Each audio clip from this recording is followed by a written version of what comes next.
Bonjour, nous voici encore de retour en ce vendredi, je crois vendredi 15 mai 2020 pour continuer notre émission comme des petits enfants. Bonjour encore à vous, nous sommes heureux de vous retrouver.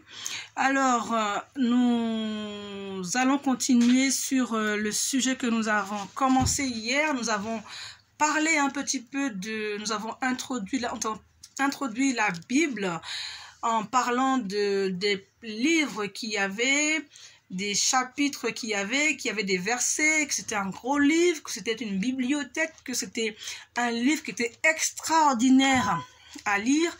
Et croyez-moi, c'est pas parce que c'est pas parce que on me l'a dit que je vous le dis, mais c'est parce que je l'ai vécu. Je lis la Bible, donc je vois que parfois il y a des choses vraiment qui me dépassent, mais il y a des choses qui sont extraordinaires.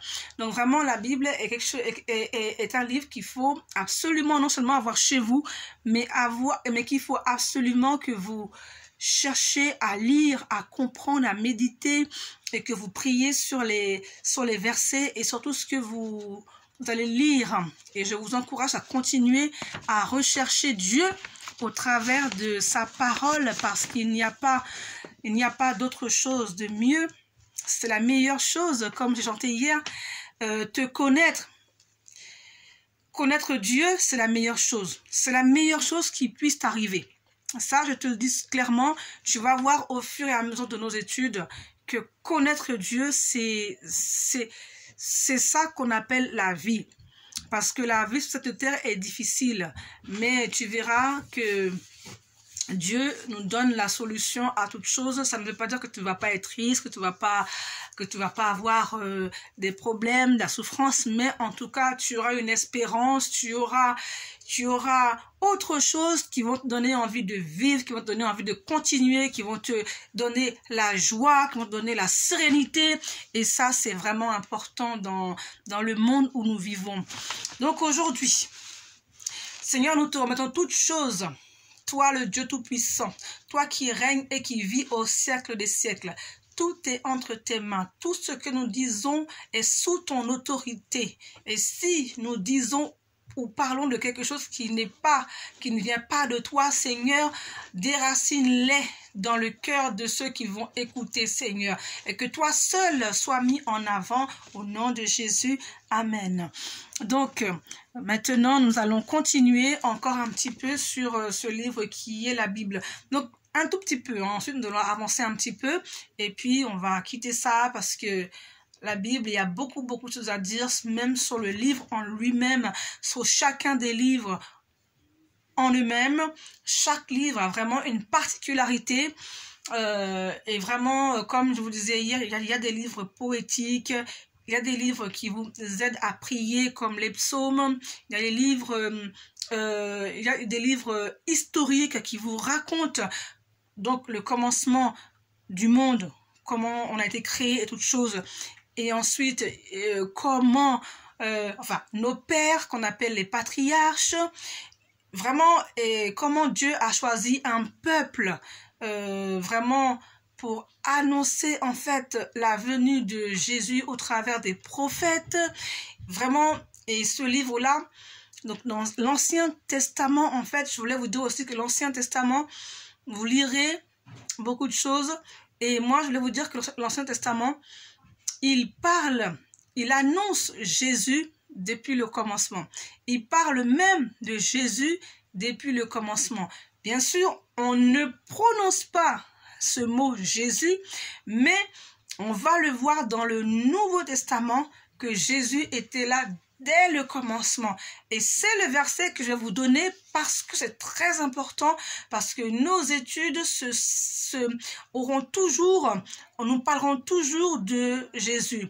Pour que vous compreniez que quand je dis Dieu, eh bien, je dis aussi Jésus. Et donc, je parlerai aussi du Saint-Esprit. Donc, j'introduis toujours ces trois notions-là.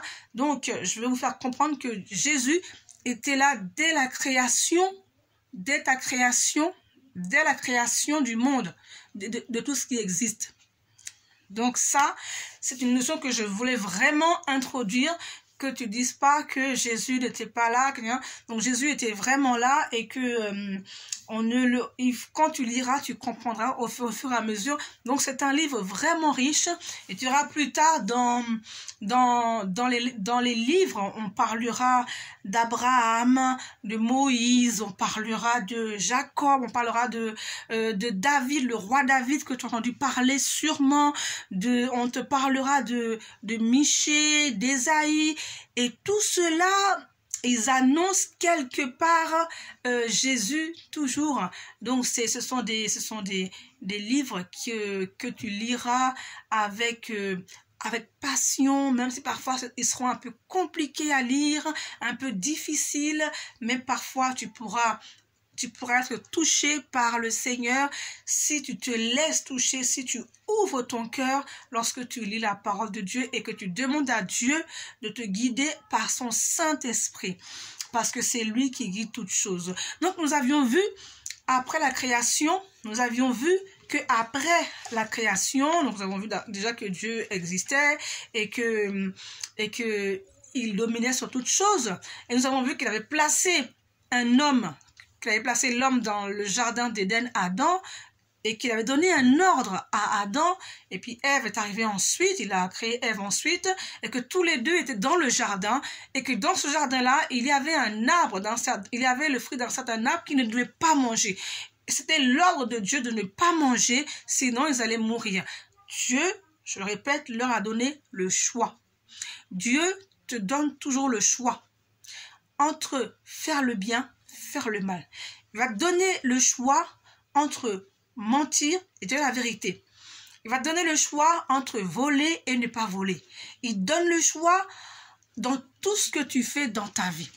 Donc quand nous continuons dessus, donc ils avaient le choix de manger ou de ne pas manger. Ils ont choisi de manger, donc de désobéir. C'est ce qu'on appelle le péché, et donc c'est ce qui a créé la fin de la communication entre l'homme et Dieu, ce qui a créé la séparation de l'homme et de Dieu, ce qui a créé la mort comme Dieu leur avait annoncé, ce qui a créé les maladies, les souffrances, la tristesse, la famine, ce qui a créé la douleur et plein d'autres choses dans le monde, plein de questions que les gens se posent, et tu pourras aujourd'hui leur répondre pourquoi, quand on te demande mais pourquoi il y a autant de souffrances, pourquoi, mais si Dieu, oui, Dieu existe, mais quand tu désobéis, eh bien tu commets ce qu'on appelle le péché, et donc tu subis les conséquences de tes péchés.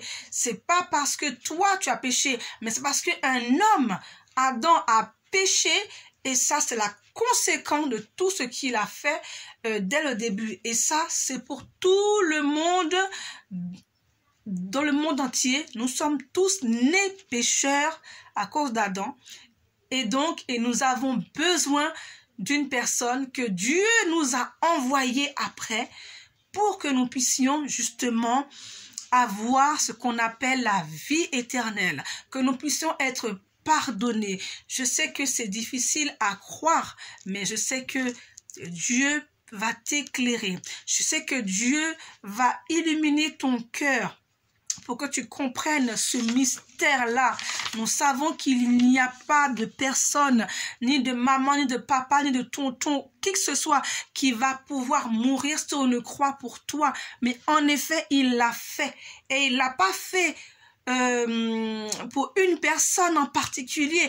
Il l'a fait pour tout le monde entier. Cela veut dire que nous avons tous droit au pardon. Nous avons tous droit, quel que soit ce que nous avons fait, nous avons tous droit. Donc aujourd'hui, je veux vraiment que tu sois sûr que quel que soit ce que tu as fait, que Dieu te pardonne.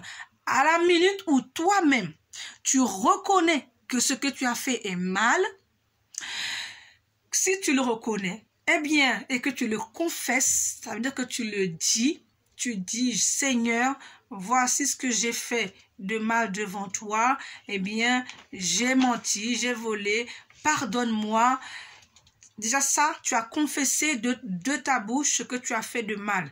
Et puis ensuite, tu remets ta vie entre les mains de Jésus. Tu le reconnais comme ton sauveur et ton maître. Et là, Dieu t'a sauvé. C'est un mystère qui est grand. Tu le comprendras au fur et à mesure. Donc ce pardon-là, vraiment, c'est extraordinaire. C'est merveilleux. Dieu n'est pas comme ceux qui te rabâchent ton péché, qui te rabâchent ton passé. À chaque fois qu'il dit, oh, celui-là, je l'ai connu il y a 10 ans, il a fait ça, je l'ai connu depuis tout bébé, il fait ça. Eh bien, lui, il t'a pardonné et il te pardonne une fois pour toutes. Après, si tu recommences, c'est toi qui as recommencé, mais lui, il t'a pardonné. Si tu recommences, eh bien, redemande-lui pardon, parce qu'il te pardonne autant de fois que tu lui demandes. Mais ce n'est pas une raison pour faire exprès de recommencer. On est bien d'accord. En tous les cas, c'est pour te dire que Dieu, il pardonne et que ses compassions se renouvellent tous les matins. D'où l'importance de prier le Seigneur, de parler avec lui, parce que la prière, c'est parler avec son Créateur, c'est parler avec son Dieu. Donc, il faut communiquer avec lui, il faut parler avec lui, parce que chaque matin, quand tu te lèves, il renouvelle ton corps, il renouvelle tes pensées, il renouvelle ton esprit, il renouvelle tes forces. Donc, dis-lui merci à chaque instant. Et quand tu vois que je chante, c'est parce que je ressens une grande joie, je ressens de la reconnaissance pour mon Dieu, c'est parce que je l'aime et j'ai envie de chanter sa gloire, j'ai envie de le chanter, j'ai envie de l'aimer, j'ai envie de l'adorer à travers de ma voix, enfin de ma chanson, même si je n'ai pas une voix extraordinaire, même si je ne chante pas extrêmement bien, mais tu vois, j'ai envie de l'adorer. Donc, prends l'habitude de le chanter aussi. Il n'est pas question de faire une belle voix, il n'est pas question d'avoir une belle élocution. D'ailleurs, moi-même, tu remarqueras parfois, je bug sur des mots. Pourquoi? Parce que je suis quelqu'un un peu comme Moïse, tu découvriras dans la Bible, quand le Seigneur a voulu envoyer Moïse, Moïse a dit, ah, moi, je n'ai pas un bon langage. Ça veut dire que Moïse bégayait. Et moi, si tu m'avais connu à l'école primaire, alors là, j'aurais dit, elle parle quelle langue? Est-ce que c'est l'extraterrestre? Je bégayais à 200%. Donc, si je peux parler aujourd'hui, c'est une grâce. C'est une grâce, une grande grâce. C'est une faveur que Dieu me fait de pouvoir m'exprimer, même si je bug sur quelques mots par moment, mais tu peux me comprendre. Amen. Tu peux me comprendre. Donc, par juste le fait que tu me comprennes déjà, je dis Dieu merci. Parce qu'il veut que moi je me sers de ce qui m'a donné l'instrument qui est ma bouche pour proclamer sa parole. Alors, je vais continuer dans notre étude. Dieu veut se servir à travers toi. Avec tes défauts, avec tes qualités, tu peux servir le Seigneur. Et tu vas lui plaire. Tu seras comme un doux parfum. Tu vois, quand tu mets un parfum et qu'on passe près de toi, tu sens bon. Eh bien, tu seras ainsi pour Dieu si tu le sers, si tu obéis à sa parole, si tu obéis à ce qui est écrit dans la Bible. Eh bien, tu seras comme un doux parfum pour lui. Il sera agréable. Il sera content de toi. Il sera content de toi. Alors, il y a une notion quand même que je voulais introduire encore aujourd'hui. J'aime bien introduire un petit peu chaque jour. Là, aujourd'hui, c'est vrai que nous avons beaucoup parlé de Dieu. Donc, ce Dieu d'amour. Ce Dieu qui aime sans condition. Ce Dieu qui aime toutes les nations, toutes les races. Ce Dieu qui t'aime malgré tout ce que nous sommes. Et ce Dieu qui pardonne. Parce qu'il pardonne aussi.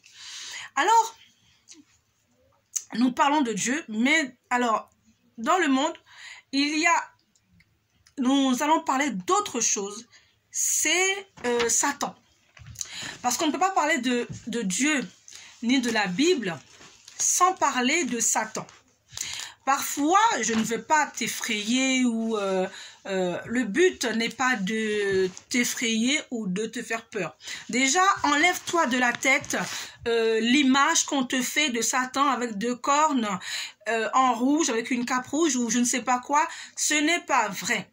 Donc, n'aie pas peur de ces images que tu vois à la télé ou autre, ou sur les images, ce n'est pas ça. Satan, quand il était avec Dieu au ciel, il était beau. Il était beau. C'était un ange. Satan était un ange. Et il était avec Dieu. D'accord? Donc, ce n'est pas du tout l'image qu'on te montre. D'accord? Déjà, je veux rien que te faire... te faire comprendre ça, que Satan n'est pas ce que tu vois ou ce qu'on a pu te faire comprendre. La Bible nous dit bien autre chose. L'Ancien Testament nous parle d'un serpent avec Ève, tout ça. Le Nouveau Testament parle d'une personnification, c'est-à-dire il nous dit pas vraiment une personne, mais il nous explique un peu d'une personnification, n'est-ce pas, d'une puissance. Il nous parle d'un ennemi.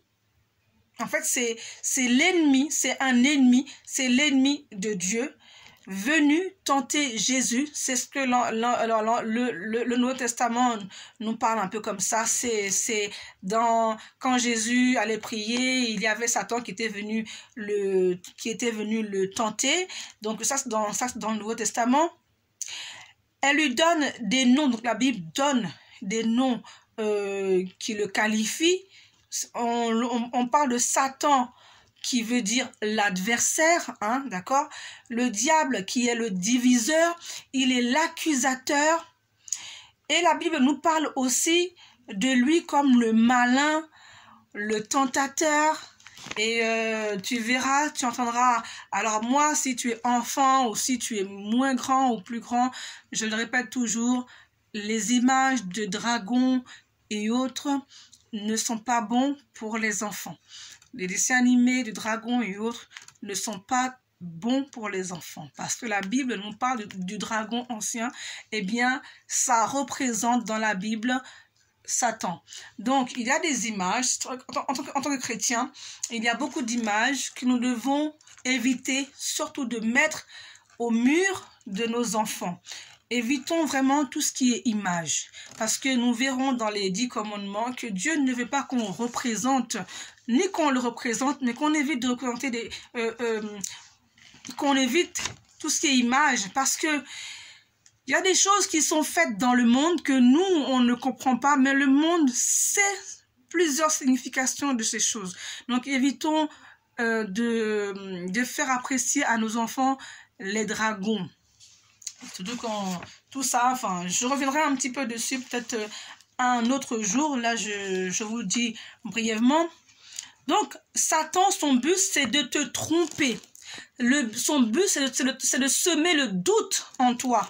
Son but, c'est de te pousser à faire le mal, te pousser à te révolter. Donc, si tu es adolescent, si tu es jeune, si tu es enfant, et que tu vois que souvent tu te rebelles, tu vois souvent que tu te révoltes contre ce que te demandent tes parents ou que tu te révoltes contre la Bible, c'est que tu vois que ce n'est pas toi. Il y a un esprit, il y a un ennemi derrière que tu ne vois pas qui essaye de te faire faire ce que il veut te faire faire le contraire en fait de ce qu'il faut faire. Toi, tu veux faire le bien, mais lui, il te fait faire le mal. Tu vois, des fois, tu as envie de faire le bien, mais c'est le mal que tu fais. Et tu ne fais pas exprès. Eh bien, c'est l'ennemi qui vient en toi et qui te pousse, malgré toi, à faire le mal. D'accord? Donc, nous pourrions croire que Satan peut faire tout. Par contre, c'est ça que je vais vous dire. On peut penser que Satan... Pardon. On pouvait croire que Satan peut tout faire. C'est-à-dire qu'il peut faire tout ce qu'il veut. Mais non, non, non. Ce n'est pas vrai. Satan ne peut pas tout faire. Je le dis tout de suite. Satan, il n'est pas tout puissant. Celui qui est tout-puissant, souviens-toi, c'est Dieu. C'est l'Éternel des armées, c'est le Dieu tout-puissant. Satan n'est pas tout-puissant. Il peut t'embêter. Il peut essayer de te faire douter. Il peut essayer de te faire révolter. Mais il n'est pas tout-puissant. Il peut même essayer de te faire échouer dans tes projets. Mais il n'est pas tout-puissant. C'est pour ça, reste attaché à Dieu. Parce que c'est Dieu qui est tout-puissant. D'accord? Même s'il veut essayer, lui, son rôle, c'est d'essayer de t'éloigner de Dieu. Mais nous savons que notre Dieu est plus fort que lui et que rien ne pourra te séparer de l'amour de Dieu qui a été manifesté en Jésus-Christ. Donc, je m'arrête là pour aujourd'hui. Sache que Dieu existe, que Satan existe, mais que Dieu est plus fort, Dieu est plus puissant et que tu dois continuer à aimer Dieu, tu dois continuer à croire en Dieu, nous parlerons de la foi la prochaine fois. Avant de suivre encore une autre leçon, nous parlerons de ce que c'est que la foi, parce que je te dis croire en Dieu, mais je vais te donner la notion de la foi. Peut-être que tu connais déjà, mais nous parlerons de la foi. Aujourd'hui, je vais te laisser avec Jean, chapitre 8, au verset 58 dans le Nouveau Testament, qui dit, Jésus leur dit, en vérité, je vous ai dit, avant qu'Abraham fût, je suis. Je ne vais pas revenir un petit peu pourquoi il dit ça, mais en tout cas, Jésus dit à ceux à qui il est en train de nous parler que avant Abraham, qui est dans l'Ancien Testament, qui est notre père, en fait, il dit qu'avant que Abraham soit venu dans le monde, que lui, Jésus, dont on nous parle dans le Nouveau Testament, qu'il était là avant Abraham. Ce qui veut dire que Jésus a toujours été là dès le commencement de la création et même avant encore. Donc, je vais te laisser avec un petit chant comme d'habitude. Tu vas aller faire tes petites recherches, tu vas chercher le chant et il s'appelle Chaque jour. Alors, si je me trompe, tu m'aideras à chanter et ainsi nous grandirons ensemble. Quoi te dire, Seigneur, c'est toi qui m'as donné la vie.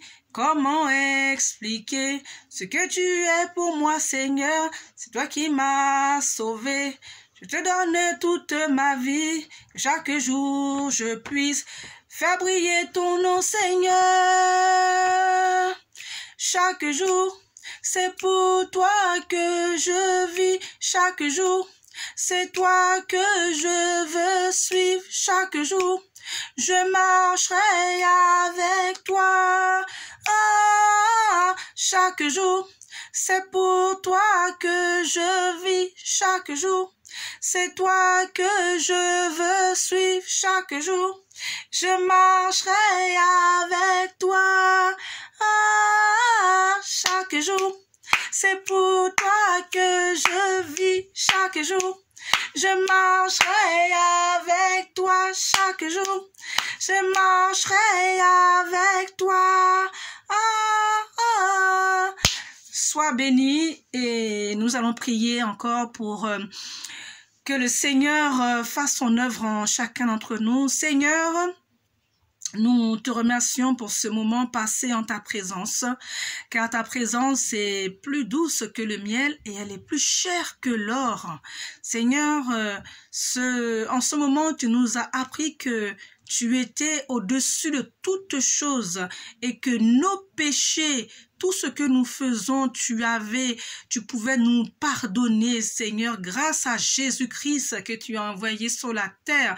Merci, Seigneur, pour ce sauveur merveilleux que nous avons. Merci, Seigneur, pour cet amour immense que tu manifestes envers chacun d'entre nous. Merci parce que tu as fait ce que personne n'aurait pu faire pour nous, Seigneur. Et merci, Seigneur, parce que nous savons d'avance que nous avons la victoire sur nos péchés. Nous savons d'avance que Satan n'aura pas la victoire sur nous, car tu es le Dieu Tout-Puissant et nous te remettons toute notre vie. Je te remets la vie de chacun des internautes qui écoutent, Seigneur. que tu contrôles leur vie, que tu contrôles leurs pensées, que tu contrôles leur cœur et que tu les aides dans la vie de tous les jours. Sois béni encore au nom de Jésus. Amen.